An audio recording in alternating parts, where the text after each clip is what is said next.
switches, puts up a three. Won't go. Rebound box. Back out to Allen. His three-pointer. Bang! Tie game with 5 seconds remaining.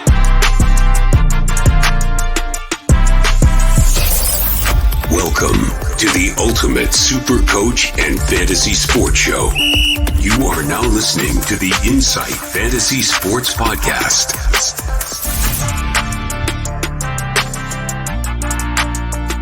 Boom shakalaka!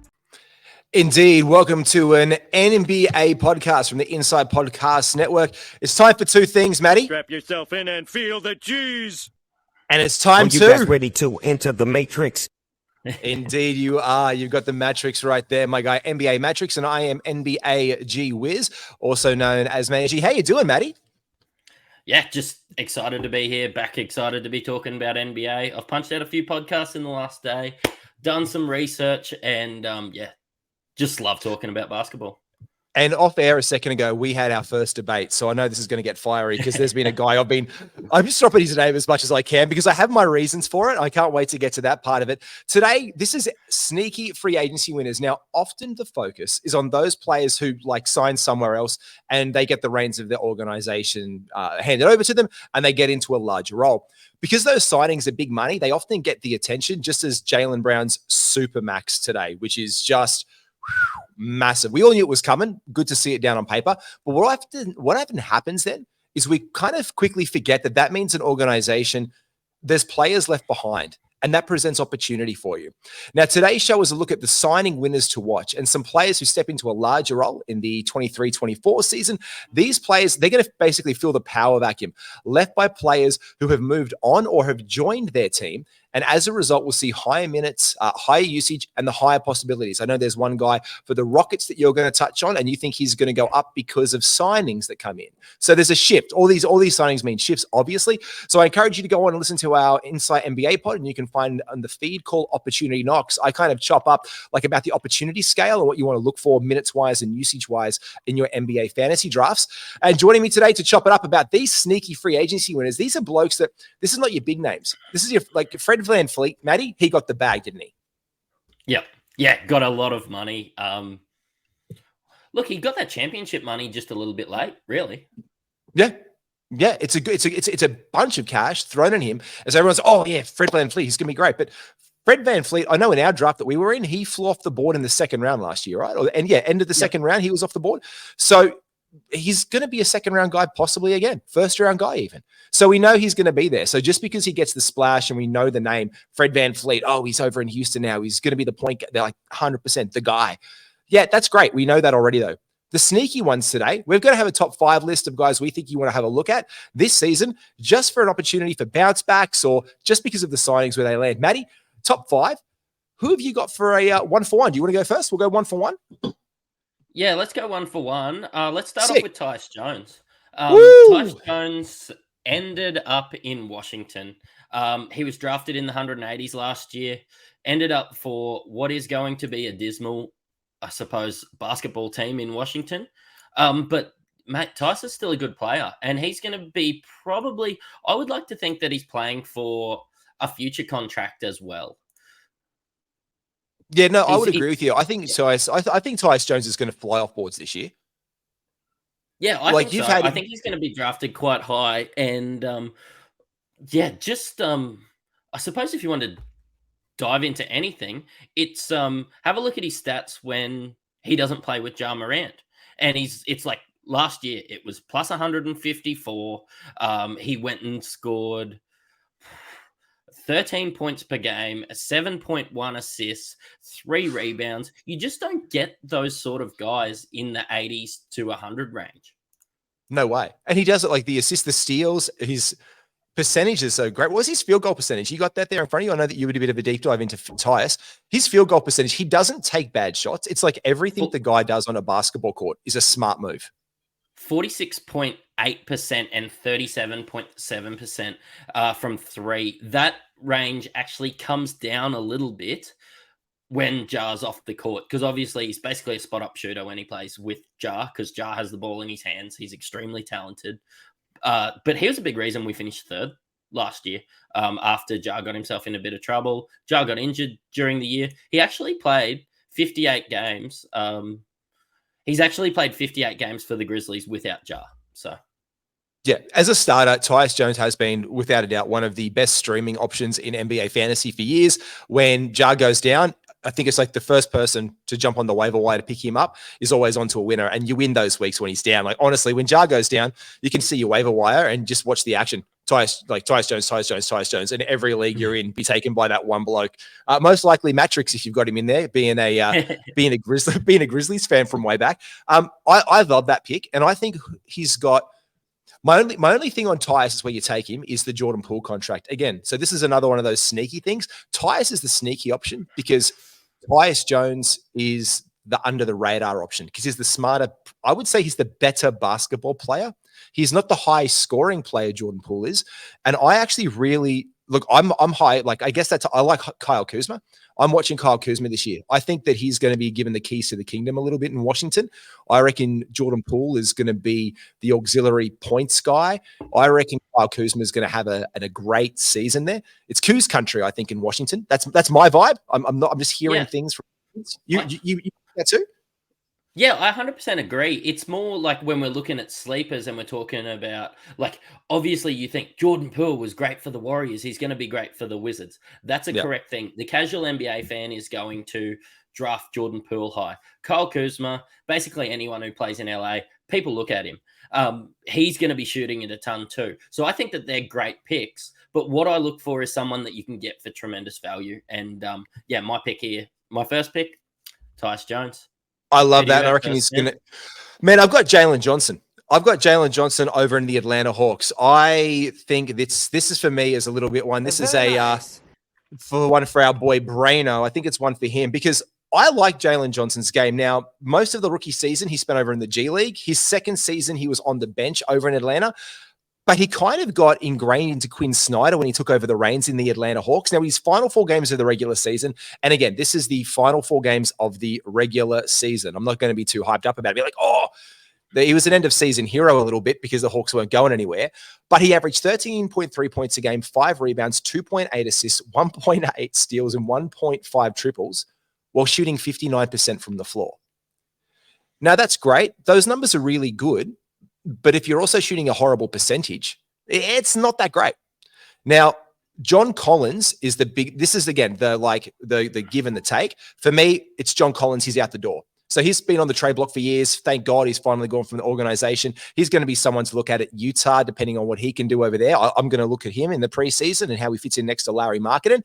But Jalen Johnson is going to fill in that vacuum immediately. In fact, Atlanta, Matty, do you reckon they've got some choices to make this year with Capella too? He's getting on. If they move him, Okongwu's finally getting the role there as well. Yeah, that'd be exciting. I suppose the thing I look at with Jalen Johnson is he better than DeAndre Hunter? And it sort of depends what they decide to do there. I suppose whether Bogdan's playing basketball, he always seems to be injured.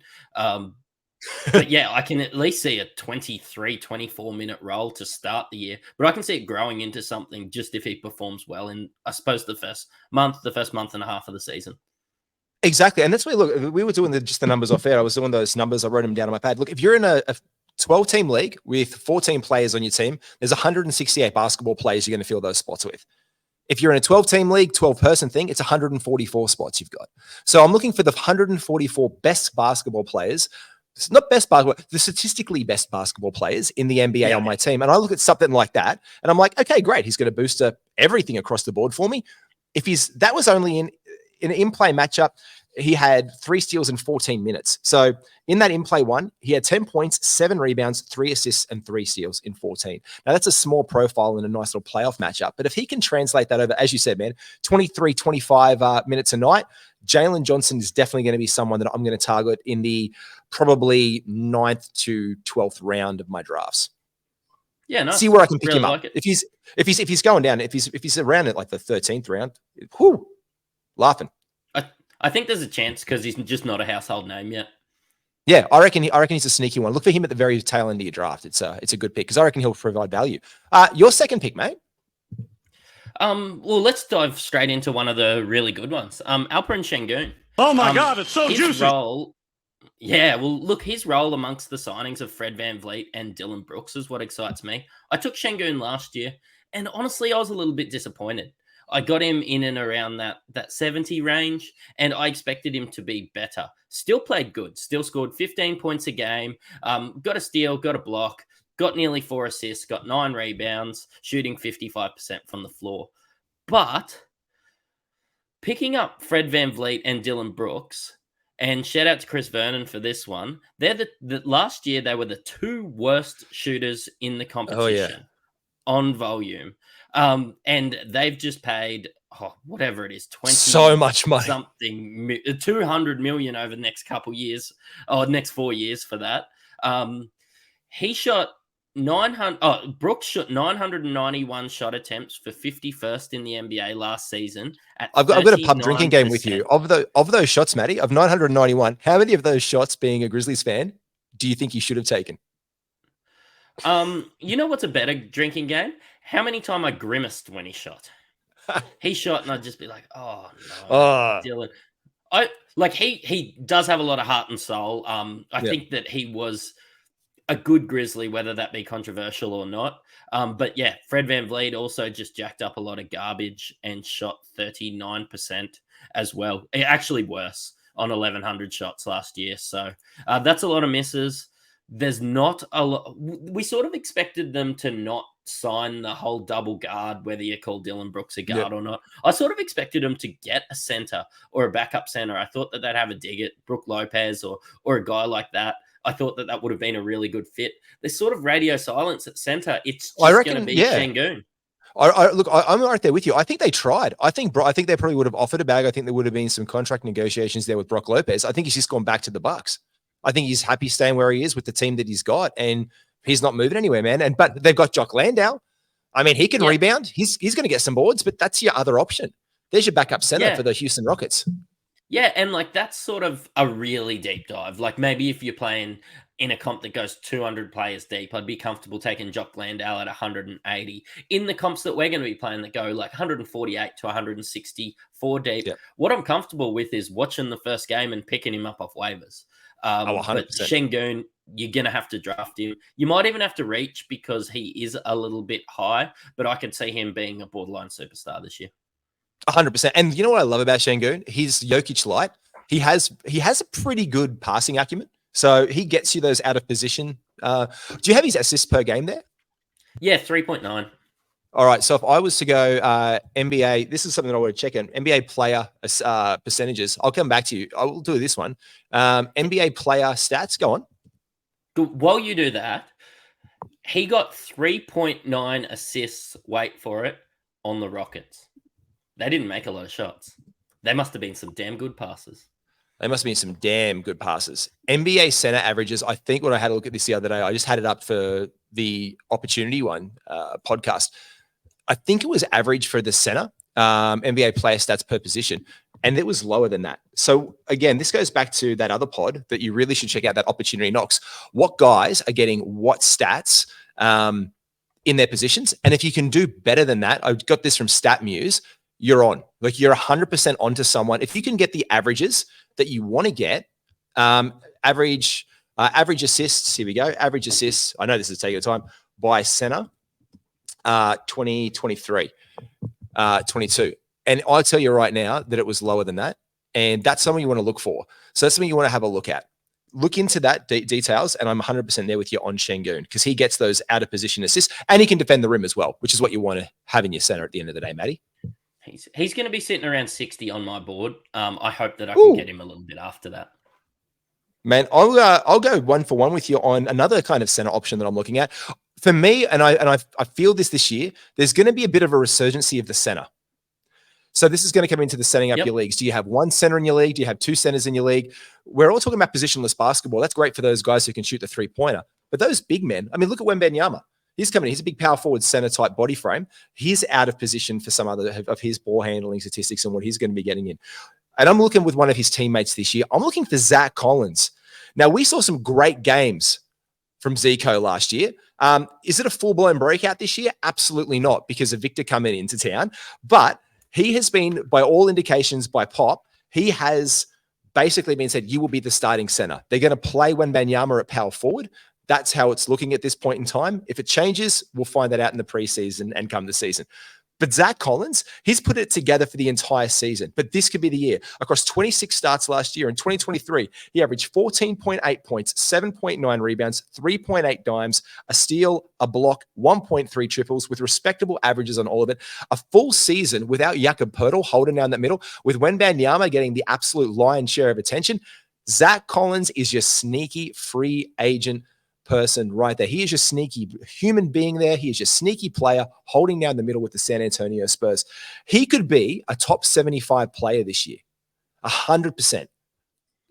Find out where he's going in drafts. We're going to be doing a pod very soon about some of the first mocks that are coming out to find out what the average ADP is of these guys. But I 100%, with all those signings that have come into town, it's basically Jakob Poeltl going off last year. This is now the power vacuum for Zach Collins to have that starting role and really lock it down, in my opinion. Yeah, 100% agree with it. Zach Collins can play beside him. Whether they play Victor at the power forward and Zach Collins at the center doesn't really matter. I think that they're just a really good fit out there together. They've let a couple guys go. He played 22 minutes a game last year. I can see that rising if he can get 28 minutes a game with those averages. He's somebody that you wanted. He was a guy last year that I really liked to pick up off the waiver wire. Play for a few wasn't he? games, Yeah. See if I could get him on a run. Yeah, and then just move him on. This is going to be a better year for him. And the big shame with him last year was come your fantasy playoff time, Collins went down just as he started to put together. He got injured. And that was like an absolute kicker because he was on the waiver wire and I went to, and he went down. I was like, oh, nope, not grabbing him. So I had to kind of change tack. I think I was picking him back. But Charles Bassey was getting some minutes. Nice. That's a deep dive. Yeah, big mouth Billy Bassey was getting some minutes in my squad there for a little while to see who could get the lineup there, but that was mine. Mate, who's your number 3? I have a guy that I think could be a really big deep dive. Could even be a guy that you let go in your drafts and then you just see how his minutes pan out and pick him up in the first after the first week as a waiver wire pick, and it's Jevon Carter. This 27-year-old just isn't done in the league. He comes to the Bulls, and the Bulls were bad. The Bulls could be anything. He comes in, and he's already the best passer on the team. Comparing against Desomnu, who's not necessarily a good passer. Caruso, as I've always seen, as a bit of a shooting guard, and Kobe White, who is a shooting guard, in my opinion, as well. In like 20 minutes a game, he goes and gets 8 points, gets his assists, 2.5, gets his rebounds, shoots a good free throw percentage, 3-point percentage, and shoots a good field goal percentage. He won't kill you. I just think that he's a guy that you need to be looking at because when you have a look at the Bulls, we absolutely do not know how they're going to go. We don't know whether they can piece it together with the guys that they've got. Last year was obviously a stinker. They're going to be looking to try some new things, and they've paid this guy because they want him. Yeah, 100%. Yeah, he's always been good in the minutes he's got. Yeah, he has, hasn't he? He's been one of those sneaky guys that bounces around the league and just pops up every now and then. And oh, look, I'm a Phoenix Sun, or g'day, I'm over on this team. Like he was in the Bucks last year and he played meaningful minutes for a Milwaukee team. He played 22 minutes for such a great team in that Milwaukee Bucks team. Imagine how many minutes he can play for the Bulls. And Lonzo Ball, they've just been given the injury exemption. He's not coming back. It's going to be 2 years without Lonzo Ball. We hope he comes back because he was obviously the point guard that they wanted. In that short run where they signed DeRozan and he was healthy, they look good. Like they look like a respectably good basketball team in Chicago. So that was really a joy to see. He's not playing basketball anytime soon. So Jevon Carter, Jevon, our boy Jevon is definitely I like that because you don't think about him as a player, but he's definitely going to be some tail end value. So this is not a podcast about you must get this guy to win your league. This is like, no. What tap on guys are you going to get in to fill those spots to give you as many statistics? Because I think, Matty, you're with me here. Do you punt turnovers? Not always, but it wouldn't matter if you did with this bloke. Exactly. Because this is the thing. He's another one of these Tyus Jones archetypes, which is doesn't turn over the ball a lot, makes smart decisions on a basketball court. He knows his job. Like he's just he's ready to be a professional. So I really like that pick for you. I'm going to save my controversial one that you don't like until the end, just because I love to bring that one up.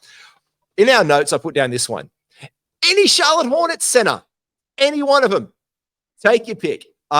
This year is they've just sold the team. So they've approved the sale. Jordan's out, 3.5 billion. There's going to be movers and shakers and stuff happening. They're obviously going to want to perform for their new owner. Last year, there's 2 picks for me. So Mark Williams and Nick Richards. You can choose either one of your 2 guys. They did a minute share last year, which is ridiculous. Whenever you get this like kind of 2 guys who can play the role, it just does your head in. You're like, who do I take? Oh, that's all right.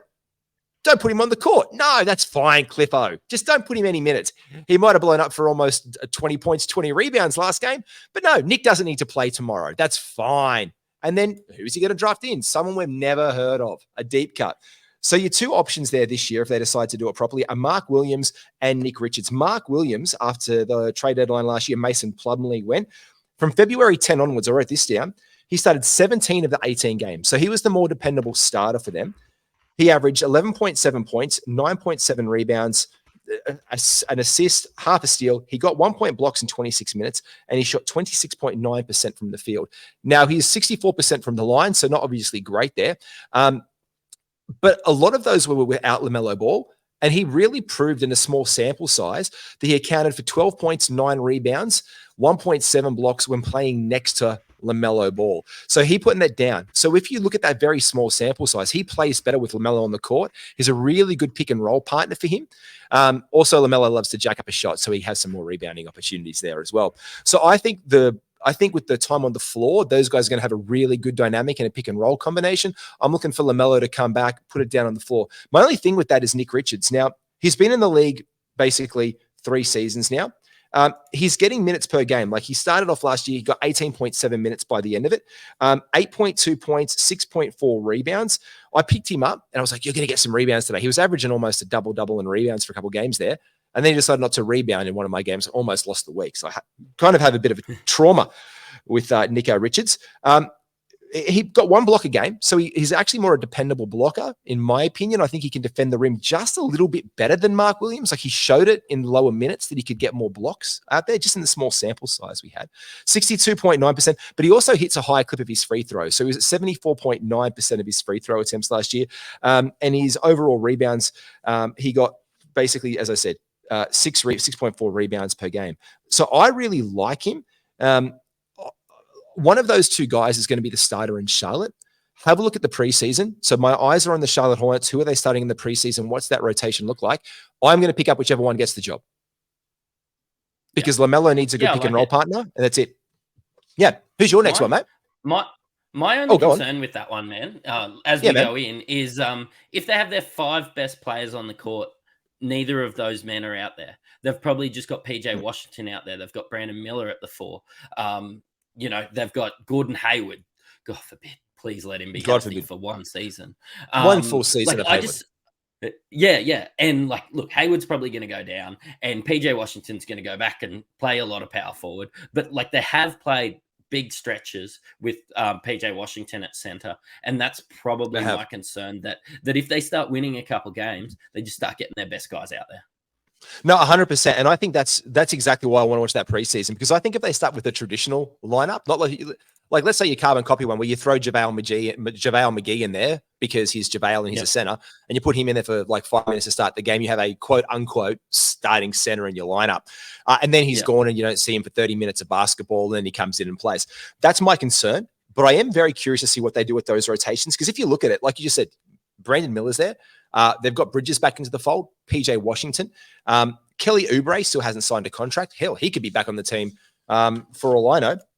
But if one of those guys gets a starting role and they're averaging, if one of those 2 guys averages between 24 to 28 minutes a night, 30 minutes a night, in the unlikely possibility or likely possibility that they do that traditional lineup, I'm all there for it. And I want to grab the one that gets the most of those minutes. The other one, again, that's an injury waiver wire pickup. So yeah, again, the preseason, I really want to see what they run out there. And I'll make a call on that one, I reckon. Yeah, cool. Yeah, they're just handcuffed to each other. Yeah. Yeah, they are.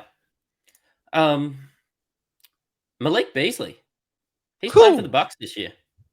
Yes, he is. This one. Bounce back candidate, Beasley. Mate, he got paid. So he got that money. He's better than Grayson Allen. They've paid him a lot more than Pat Connaughton. He's better than Yep. Pat Connaughton. He plays a lot of games. Played 81 games last year.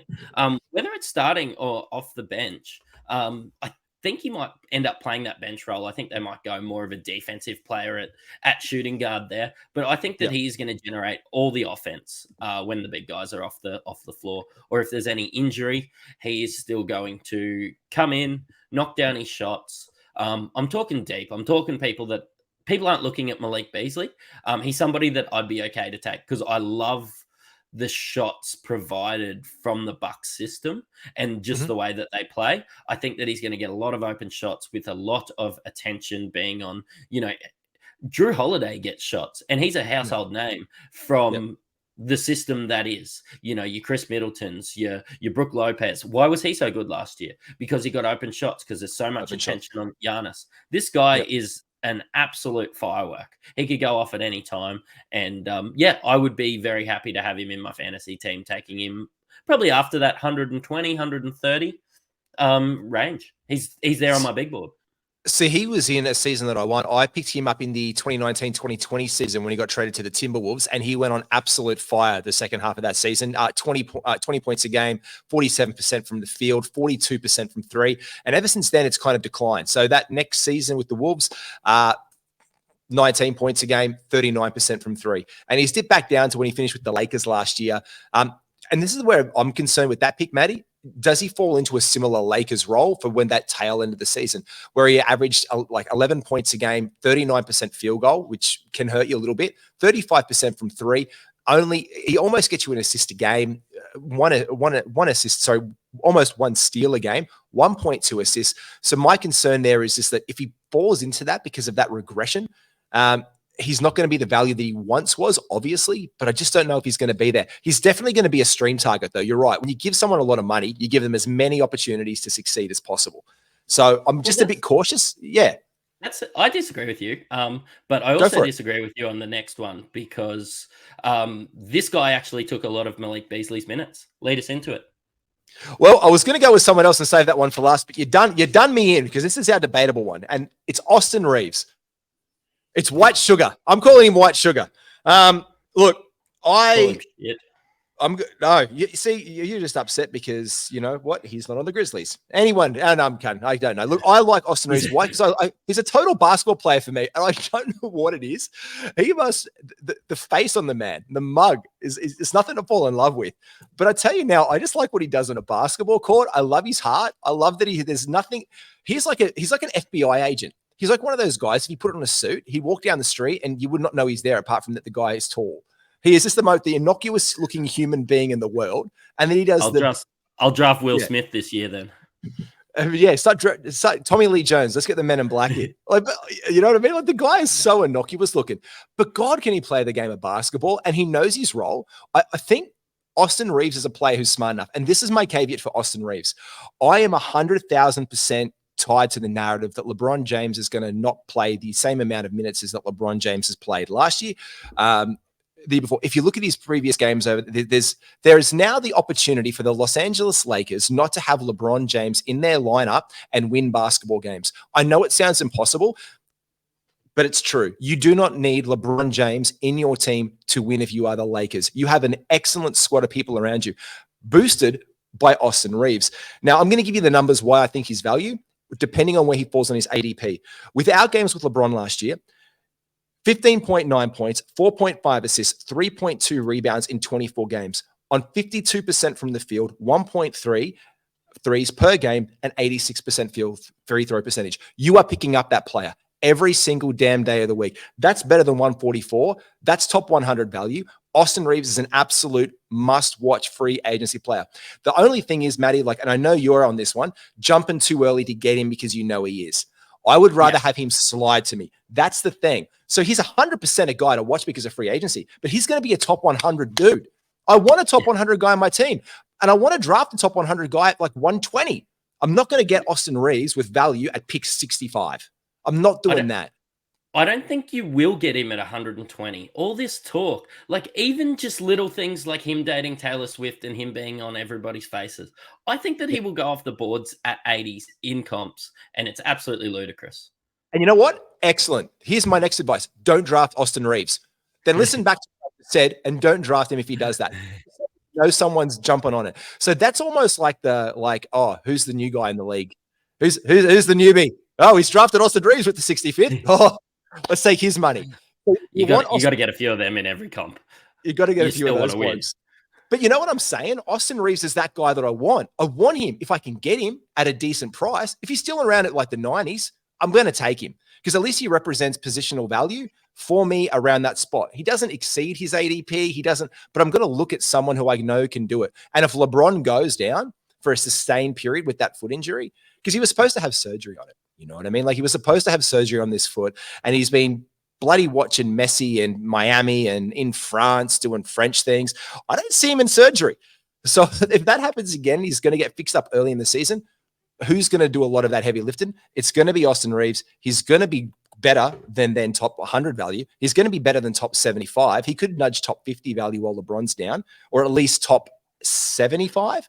So that's where I'm very like optimistic that if that happens, I want to get Austin Reaves probably at a decent, anywhere from a late 80s to before 100 is probably the optimal zone to draft him where he's going to fall. That's my thoughts, mate. Now shoot me down. Yeah, cool. No, it's not even about shooting you down. It's about what I think is a better option. And look, I suppose we're talking about free agency and your guys are the same. Everybody talks about the players you acquire, but sometimes it's the players that you keep. Sometimes it's the 100%. Players that you don't acquire. They didn't go and acquire, they moved on somebody. They moved on like Malik Beasley and some people that really didn't work for them. You know what? I just think there's going to be so much chatter about Austin Reaves. Nobody talked about the fact that they went and got D'Lo and they paid him a heap more money than they did this guy. Because basically Austin Reaves, while he's a good basketball player, while he can still be on the court at the same time as D'Lo, he's basically D'Lo from Wish. So we can just go get, D'Lo was drafted in and around the 70s last year. And according to hashtag basketball, using the stats that I used for my comps, and we'll have a chat about our comps a bit later on, he outperformed that to be the 55th best player. And that's just somebody that I want on my team. I think he's going to go under the radar, and I think casuals won't draft him till the 80s or the 90s. He's 27 years old. Austin Reaves is 25. It's not like he's old. It's not like you're getting in any of these other guys. Like, just having a look, like, he played 32 minutes a night, shot 46%, shot 82% from three, scored nearly 3 threes a game, still got 6 assists a game. He's a guy that goes and performs and gets all those stats. He sort of stuffs it from everywhere. And I think that he'll slide in drafts because people are off D'Lo for whatever reason. No, 100%. They're off him because his playoff performance. And I'm not going to judge a player on their playoff performance. I'm going to judge them on the regular season. Because guess what, kids? Your fantasy season is done by then. They can suck. They can be Joel Embiid. He sucks in the playoffs. Sorry, Joel, but it's not exactly, I'm not exactly being outlandish with that. Like, Joel Embiid hasn't succeeded in the playoffs. He's played some good games, but I'm not going to be, I'm not going to take Joel Embiid in the top 5. You know what I mean? So there's always going to be value around. There's always going to be something happening, but that's something that I want to look at. And for me, I'm looking at that Austin Reaves. I like some of the Lakers players in fantasy this coming season, especially knowing that I think LeBron's going to be rested anywhere between 15 to 25 games. Who feels that opportunity? Who gets there? Who's your last one, Matty G? Scottie Barnes. Bounce back, Scotty. Bounce back, Barnesy. Bounce back, Barnesy, because there's the opportunity there with the free agent signings going elsewhere. Fred VanVleet being number one, who didn't seem to care much about the organization in Toronto last year, who kind of was out of it. Scotty, there was just something going on in the water up there. OG had a bit of a breakout. Like, he had a good season. They don't want to let Pascal go. I feel like they're just angling for Scottie Barnes to be that big point guard, that big playmaking dude that he was a couple seasons ago. He regressed last year. They say that a lot, but if I look down at his stats, his free throw percentage was up. His field goal percentage was down. He made the same amount of threes. He made 0.1 blocks more, the same amount of steals. He actually made 4.8 assists last season and 3.5 his rookie year. His 3-point percentage dropped from 30% to 28%, so he's still not shooting the ball well. But his minutes of the game, funnily enough, last year were lower. So in his rookie season, his rookie campaign, he was at 35.4. He just dropped that, not by much, but to 34.8 last year. But he still averaged the same amount of points on worse efficiency. I'm just seeing an opportunity for Scottie Barnes to have a bounce back year. People are off him a little bit after the last season. So I can definitely see him sliding into being a bit more value this year in my NBA fantasy draft. So for me, it's Scottie Barnes is my last one. What do you reckon? I really like it. I like the fact that he goes and he's still an opportunity of getting a block. Yep. He still gets more than one steal a game. Out of position. He still goes and gets like close to that 5 assists and 6 rebounds. Look, I just really like it. I just think his percentages are going to be bad, but sometimes you're not looking at percentages as you go down your draft board. Sometimes if you've taken a Harden or somebody really early, perfect pairing with Scottie Barnes. Where do you expect him to go in drafts? 5th, 6th round. Anyway, 5th and 6th round. I think mid in the mid he's going to start coming up. I would expect him. If he goes past that, I think it's value. So for me, per 36, you look at these minutes like. People talk per 36 a lot. He's been almost averaging those 36 minutes, but if he can do that on that clip, I think he can go up to maybe 18 points a game. I think he can go to over 5 assists a game, and he can knock down, if he can improve that free throw percentage up to 80%, and he improved 4% last year. So seeing a 3% like correction again to put him over 80% this year, I don't think is impossible for him. I definitely see the work in the 3-point shot needing to fall, because if he can drop 2 3-pointers a game, like that's a high return value player for you. That's my last one. I've got a couple of honorable mentions. You got anyone else who you're flirting with, who you're buying a drink at the bar, being like, hey, I reckon you're some fantasy stock this year?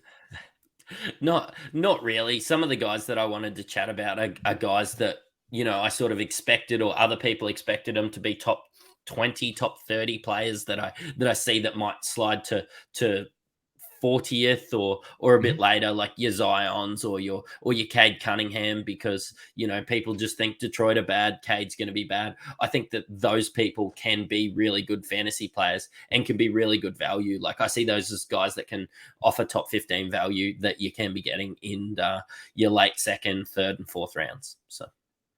Yeah, absolutely. I would agree with that 100%. I think when you want to look again is the people who slide. I know you're very much into, you know what, someone else's miss is your gain very much. There's that, you know, that pro and con with it. And that's definitely when you look at, that's where I'm looking for someone's gain right now. My last one who I flirted with on the 5, and I just want to go over this with you and sound it, Richaun Holmes. Yeah. I absolutely think he has a chance to be the starting center this year with the Dallas Mavericks. I go back to that, like when Sabonis came in, he went from 28 minutes a night. This is his numbers pre like Sabonis coming over to Sacramento. 28 minutes a night, 12.3 points, 8 rebounds a game, 64% from the floor. He was averaging 1.3 blocks per game, and he had a decent free throw percentage of 73%. Sorry, 73%. It's kind of gone down to like the upper 60s now, 68, 69 the last couple of seasons. It's actually gone up. But it's gone up then. Up to 78 and 77 from his rookie year. So he's shown improvement with his free throw shot pretty much throughout his career. He just hasn't got minutes. In fact, last year he only played 8.3. So if you can go back to where he was at Sacramento, averaging 10 points a game, averaging that block, being that middleman, because we all know Luka loves a pick and roll. Kyrie loves a pick and roll. They're going to have a lot of that. He's got chance for rebounds, chance to defend the rim for them. I reckon Richaun Holmes has an absolute, here's a bounce back candidate, like, with opportunity all day long because of free agency. I'm very interested to see how they use him. I really like the fit because they've got they have maybe the 2 most ball dominant guards that you can have on a team. And he doesn't need the ball in his hands to do his thing. He's just going to get it, put it back. He's just going to do the hard work. He's going to do the hard yards. He's going to set those screens. Not that helps us in fantasy. But yeah, you know what? He's going to be rolling to the basket, and sometimes he's just going to put it in because Luka demands a double. Kyrie at times demands a double. I actually love it. I hadn't considered it, but I really love it. Thanks for that. I'll draft him before you now in our comp. Thank you very much, you absolute son of a bitch. I love him. Thank you. That's my goal. And this is the damn thing. Why are we doing a podcast? We're going to tell each other our secrets. We might have to separate ourselves from some leagues. So. We will have to be in some separate ones. I think everyone check out Richaun Holmes in the preseason. Watch what they do.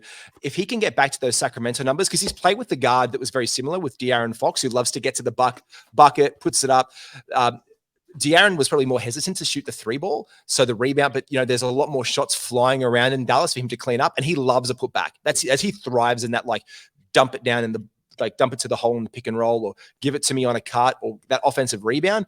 His offensive rebound stats were absolutely fantastic. So yeah, I'm all in for Richaun Holmes. I guess that's pretty much it, Matty. Thanks very much, my brother.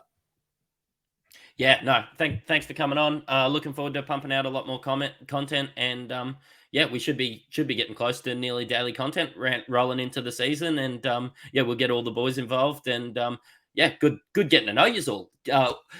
Happy to know the lads who are listening. Yeah. Oh, just happy to be here on your drive home or your drive to work. Yeah, mate, absolutely. Yeah, give us a follow on @InsightFSports on Apple, Insight NBA. Give us a follow, give us a like on there. Tell all your friends about us. Don't forget to use the promo code INSIDE15 at the Sand & Squeeze to get 15% off of your goodies from our good friends over there. And again, like, subscribe across all the channels, share us, give us some questions. We'll do a mailbag episode very, very soon. I am Matty G. That is Mattrix. We are Inside NBA. Cheerio.